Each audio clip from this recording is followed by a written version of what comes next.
So hello English speakers and those who are learning English. My name is Glenn and today we're back with another video about the word lucked out.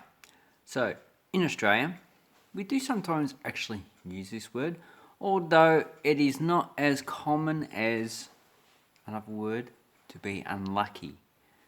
So you get the reference there, to be unlucky, lucked out. That's because in Australia, this is used in a negative context.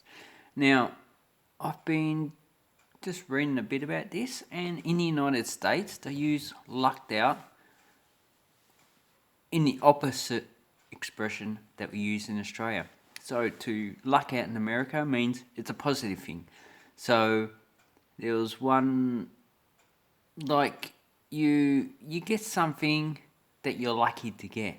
Like, wow, there was this coin that I wanted to get and I lucked out and I got it. So that means you were lucky, you actually got it.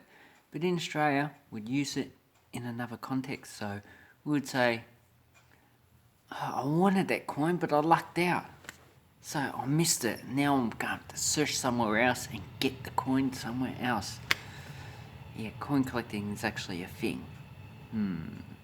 It's very interesting.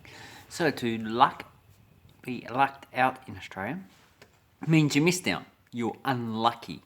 But in the United States, it means you are lucky.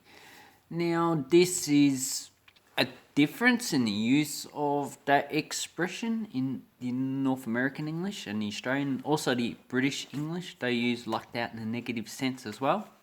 So when you go to either country and you use this phrase, you must think in your head, how did I use it there? Although a lot of people generally don't do that. They just use the expression. They wonder why people are going, oh, I'm a bit confused with what you're saying.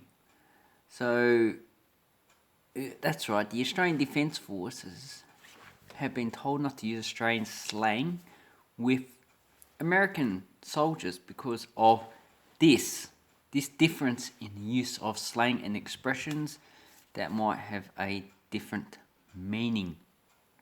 So if you're learning English, and you're learning a variety of English, you need to look up their slang.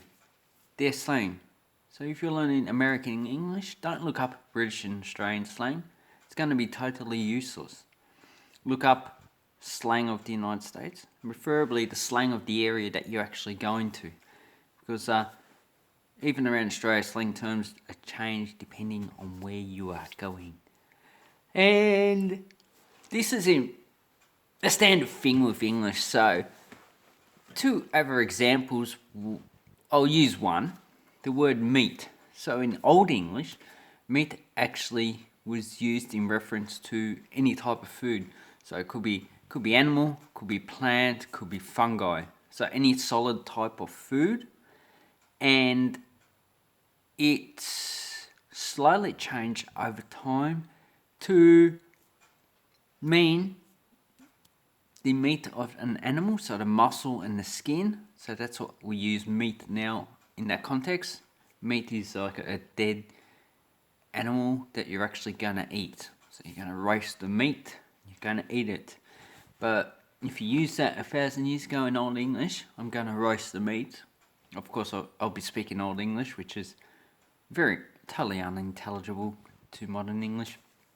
Then they'd think that I'm just roasting food, different types of food items. They have no idea what type of food I'm actually cooking up.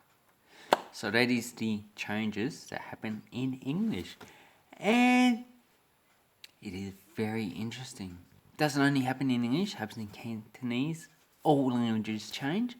So in Cantonese, they actually have a change in the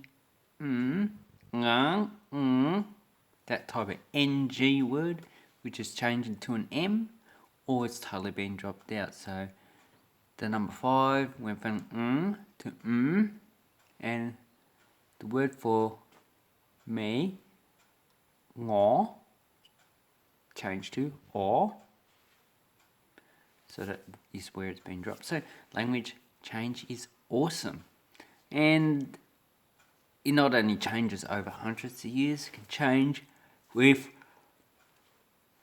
And I actually did read a scientific report which says it actually changes with the younger generation as well.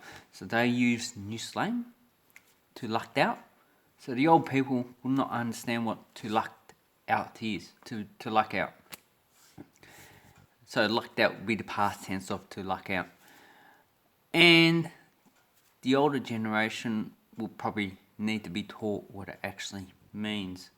Although they can pick it up from YouTube and other social media sites, as well as the internet in general. So anyway, I hope this clears the confusion up if you hear an Australian say, I lucked out, and them being disappointed, and you're a Yank or a Canadian. So, yeah, that's basically all the input I have. I'm going to upload a video a week now, and I thank you very much for subscribing to my channel, and have an awesome English speaking time. Alright? Hooroo, mates. Bye bye.